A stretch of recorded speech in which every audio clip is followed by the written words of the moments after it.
The story begins in a merged institution, actually 6 hospitals coming together, each with their own culture and their own experience with change and with diversity of practice. Et dans ce contexte, l'harmonisation des pratiques cliniques est très importante parce que là, on est en train de préparer une transition de 6 sites à 3 sites. Let me illustrate to you the level of complexity that is involved by telling you the story, which I call the proof is in the pudding. So we had 3 very different practices related to the method of administration of IV heparin bolus. And our job was to recommend the safest method that we would implement. Et dans le passé, on a essayé d'effectuer ce changement-là, mais ça a échoué. Et il y a 2 raisons essentielles pour lesquelles ça a échoué.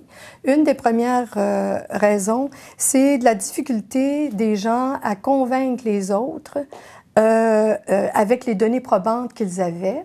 Et l'autre, c'est que chacun des intervenants sur les sites croyait fermement que leur façon de faire était la meilleure façon. We joined forces with the pharmacy colleagues and embarked on the evidence-informed decision-making process. So we formulated our question, did the lit review, critically appraised the literature, and came up with the report where there wasn't sufficient research evidence to support one method or the other. So we looked at ourselves and we say, okay, where do we go from now? We still have to make the decision. What do you do when there's not enough research to support the decision? Alors, heureusement, cette journée-là, on était en rencontre dans mon bureau. Et puis, un étudiant au niveau du doctorat est arrivé littéralement dans la porte de mon bureau, puis il m'a dit, « Madeleine, est-ce que je peux aider? » J'ai dit, « Oui. » Fait qu'on l'a assis à côté de nous. Et puis, il a proposé qu'on utilise ce qu'on appelle un FMEA, qui est vraiment une analyse prospective pour l'identification des risques.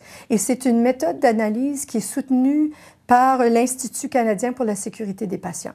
And so we formed an interprofessional group with different roles, and we ensured that we had a validation process with frontline staff. And we went through that and came up with one single recommendation as the safest method of administration of heparin bolus. Et de plus, la pratique qui était recommandée n'était ni une ni l'autre des pratiques qui étaient présentes dans les 2 autres sites. Alors, la morale de l'histoire, au fond, c'est en mangeant un pudding que l'on peut apprécier sa qualité, ou une autre façon de le dire, c'est qu'une bonne compréhension demande une expérimentation. Alors, une expérimentation au niveau du travail, de la collaboration interprofessionnelle, d'un effort concerté, de s'assurer que nos intervenants de première ligne sont partie prenante de la décision et qu'on utilise une méthode rigoureuse de prise de décision qui est éclairée par les données probantes. Alors, étant donné que la problématique en question touchait vraiment une question qui était relative à l'administration des médicaments, pour moi, c'était tout à fait naturel que je rencontre Patricia. Et Patricia était dans l'organisation depuis plusieurs années, donc connaît très bien l'historique de l'organisation. On a vite constaté, parce qu'on est un établissement fusionné, chaque établissement se sont fusionnés en une avait toute leur façon il y avait toute leur structure, le processus, les outils pour vraiment développer puis approuver les pratiques cliniques. Mais quand on est venu à un, on était comme perdus. Alors, c'était vraiment à refaire. Alors, ensemble, ce qu'on a fait, c'est qu'on a regroupé les intervenants qui géraient justement le développement, l'approbation, l'implantation des pratiques. Et on a vite constaté qu'eux autres aussi voyaient qu'il y avait des vides. Alors, on a commencé à travailler avec eux.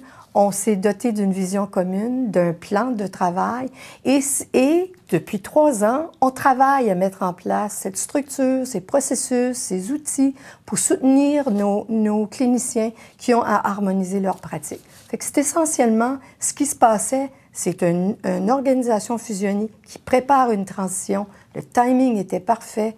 Et puis, des collaborations, 2 personnes passionnées avec un autre groupe, c'était magique.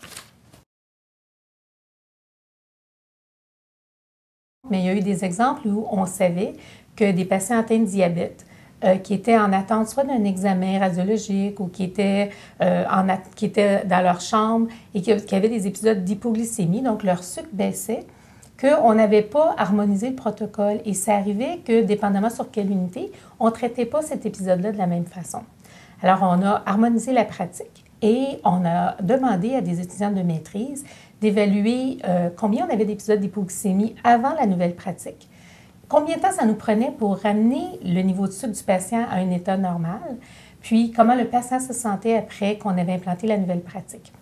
Et on a été capable de démontrer qu'effectivement, le patient maintenant, on a moins d'épisodes d'hypoglycémie dans l'organisation, donc le patient nécessairement il se sent mieux. On sait que s'il y a un épisode d'hypoglycémie, on le ramène beaucoup plus rapidement. Encore là, grande satisfaction pour le patient. Et on a même pu évaluer au cours de ça qu'on savait maintenant où cibler la formation. Donc, si le fait de ne pas connaître le protocole avait un impact sur les soins aux patients, on sait maintenant où aller compléter les formations, parce qu'on avait déployé un système de formation. Et on fait des suivis systématiques pour s'assurer que le changement demeure. Donc, on est très confiant. Bien, on est des grands fervents de croire qu'on doit faire participer les patients pour décider leur plan de soins, quels sont leurs souhaits, quelles sont leurs attentes par rapport à ce qu'ils s'attendent pour leur épisode de soins, puis comment on va traiter avec eux leur maladie ou leur état de santé. Alors, le patient qui est suivi par une équipe interprofessionnelle a le grand bénéfice de pouvoir participer avec toute l'équipe à l'élaboration de son plan de soins. Ensuite, ça facilite énormément la communication parce que le plan est communiqué au patient, à sa famille s'il le souhaite, puis à toute l'équipe de soins en même temps. Et ça lui assure également qu'à tout moment, il peut poser les questions. Tous les intervenants sont au courant de son plan. Il a toujours le bon professionnel pour donner le bon soin, puis il a toujours le soin au bon moment. Alors, il y a une allocation de ressources qui est tout à fait pertinente et qui augmente la qualité. Et il se sent partie prenante de ses soins. Et on fait contribuer les gens qui donnent les soins directs aux patients au développement des nouvelles pratiques. Donc, eux, ils s'en sortent professionnellement, ils ont des nouvelles connaissances. Ils sentent qu'ils sont mieux habilités à donner les meilleurs soins aux patients et ils gagnent également un maintien de compétences. Alors, on voit que c'est extrêmement positif pour les équipes qui ont eu à passer à travers tout le processus. Alors, on veut s'assurer, d'un centre d'enseignement, que ça va devenir naturel de prendre des données de recherche et les appliquer quand on donne des soins aux patients. Alors, les bénéfices sont à tous les niveaux.